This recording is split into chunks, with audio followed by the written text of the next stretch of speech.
Hello friends, welcome to Creative Medicine. In this lecture, we will learn about. Hello friends, let us now learn some important points about hydatid cyst. So what do you see in hydatid cyst? If you see, hydatid disease is a zoonosis and primarily it is seen in sheep rearing areas of the world. It is seen in sheep rearing areas in the world. This hydatid disease is actually endemic in Mediterranean countries. It is endemic in Mediterranean countries. It is endemic in Mediterranean countries, Middle East, Far East, and South America, Australia, and New Zealand. It is endemic in New Zealand and East Africa. It is endemic in Mediterranean countries, Middle East, Far East, South America, Australia, New Zealand, and East Africa. This hydatid disease is caused by entamoeba granulosis, which is the most common cause. It is caused by entamoeba multilocularis. This entamoeba multilocularis is actually responsible for malignant hydatidosis. It is responsible for malignant hydatidosis.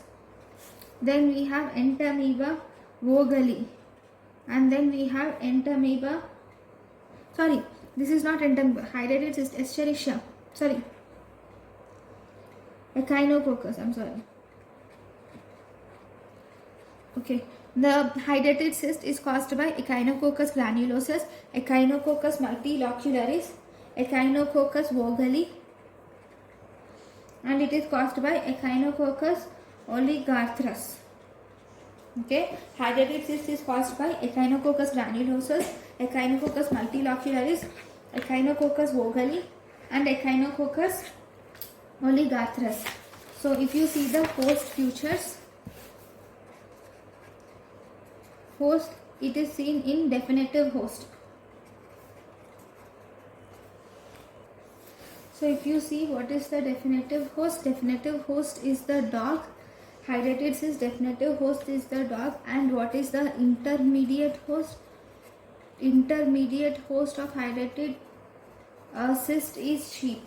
Then if you were asked what is the accidental host or dead end host, accidental or dead end host or intermediate host, all of this is men.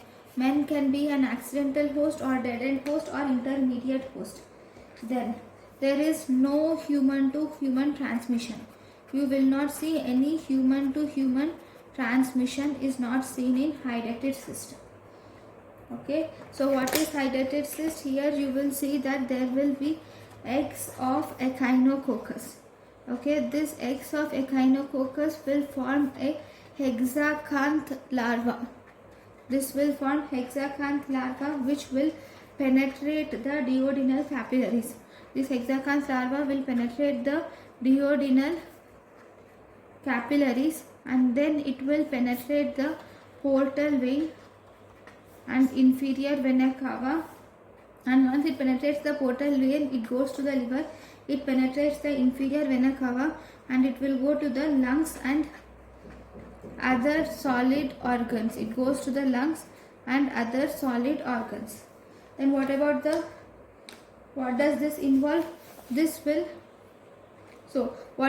is the most common organ to be involved? The most common organ involved in hydatid cyst is liver is the most common organ involved, followed by lungs, followed by spleen, followed by kidney, okay, followed by brain, and bone is the last to be involved. Then if you see the clinical features, in the clinical features you will see equal distribution is seen in both males and females. You will see equal distribution, and here most of the patients are asymptomatic. Okay, most of the patients are asymptomatic, and most common presentation, if you see, most common presentation will be asymptomatic palpable. There will be asymptomatic palpable intra-abdominal mass is seen. Asymptomatic palpable intra-abdominal mass is seen. What is this? This is hepatomegaly. You will see hepatomegaly is seen. This is the most common presentation. And if you see in symptomatic patients, you will see presence of abdominal pain. The patient will present with abdominal pain if symptomatic, and there will be abdominal discomfort. The patient will present with abdominal pain, abdominal discomfort, and dyspepsia. Then what is the most common complication? Most common complication of hydatid cyst is there can be intrabiliary rupture. There can be intrabiliary rupture can occur. Okay, next. What about the diagnosis? Diagnosis, the first investigation done in hydatid cyst is USG. Ultrasonography is the first investigation done, and the diagnosis is mainly suggested by, on ultrasonography you will see there will be rosette appearance is seen in the ultrasonography, and if you see CT scan shows ring-like calcification. CT scan shows ring-like calcification, and also rosette appearance is also seen. So what about the investigation of choice? Investigation of choice is actually hydatid serology. Hydatid serology, we can do either ELISA, or we can do ARC5, or we can do immunoblot. So these will have almost 95% sensitivity and specificity. These will have 95% sensitivity and specificity. And one more test which is done in hydatid cyst is called as Scan-Sony test. This Scan-Sony test is actually an obsolete test which is not done because this has low sensitivity, number one, and it has increased risk of anaphylaxis. So we do not do this Scan-Sony test nowadays. Now, what is the drug of choice of this hydatid cyst? The drug of choice is, first, the drug of choice for perioperative chemoprophylaxis. The drug of choice for perioperative chemoprophylaxis is albendazole more than mebendazole. So if you see important points, this albendazole is actually scolicidal, and it will shrink in size of cyst. This will shrink the size of the cyst. Albendazole is scolicidal, and this will easily shrink the size of the cyst. Then if you see the surgical intervention, in surgical intervention, first you will have to see there is pair surgery. First we have a surgery called as pair. Actually this pair includes puncture followed by aspiration of the content. First you will puncture the cyst and then aspirate the content of the cyst, and then you will instill the scolicidal agents into the cyst, and these scolicidal agents will kill the echinococcus granulosus, and then you re-aspirate the content. So that is pair. This pair is actually the most preferred technique. It is most preferred technique. So if you see what are the scolicidal agents used in pair technique, so the scolicidal agents used include, we use hypertonic saline is most commonly used is hypertonic saline. Then we also use 0.5% cetrimide is used with 0.05% chlorhexidine. 0.05% cetrimide is used with 0.05% chlorhexidine. We use 10% povidone iodine is used as a scolicidal agent, and absolute alcohol can be used. And if you see scolicidal agents like formalin and also silver nitrate, these are actually not used due to toxicity. So we use hypertonic saline 0.5% cetrimide with 0.05% chlorhexidine, 10% povidone iodine, and absolute alcohol is used. What are the contraindications of pair technique?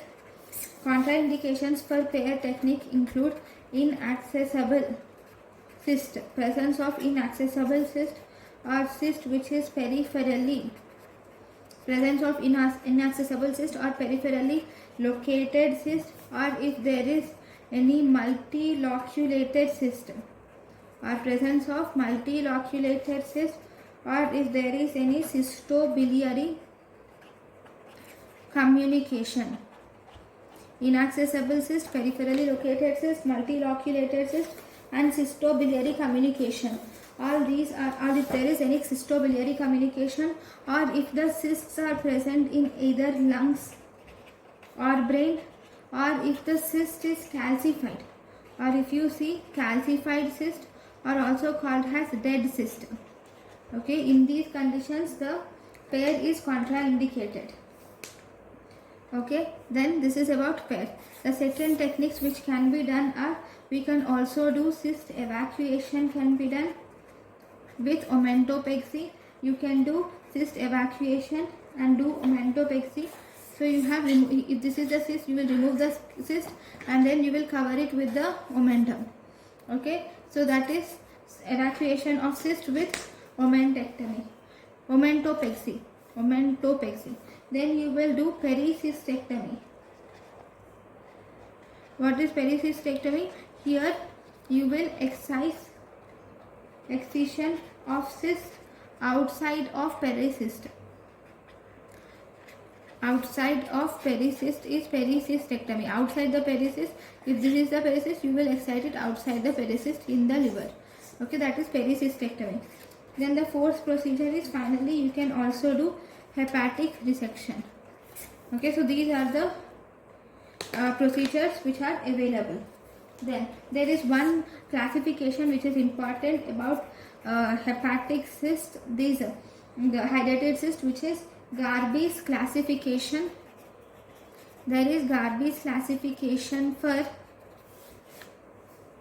hydatid cyst. There is Garby's classification for hydatid cyst, which is based on USG. So what do you see in this? In this, first we have type 1 cyst. Okay, type 1 cyst, you will see there is simple fluid collection. You will see presence of simple fluid collection in the type 1 cyst. Then we have type 2 cyst. Into type 2 cyst, you will see presence of floating membrane. Floating membrane, this is floating membrane, or there will be undulating membrane. There is floating membrane, or there is undulating membrane, or there is water lily. Floating membrane, undulating membrane, or water lily, or there is water snake sign. Okay, so this is about type 2. Then we have type 3. In type 3 you have multiloculated septa. So you will see multiloculated,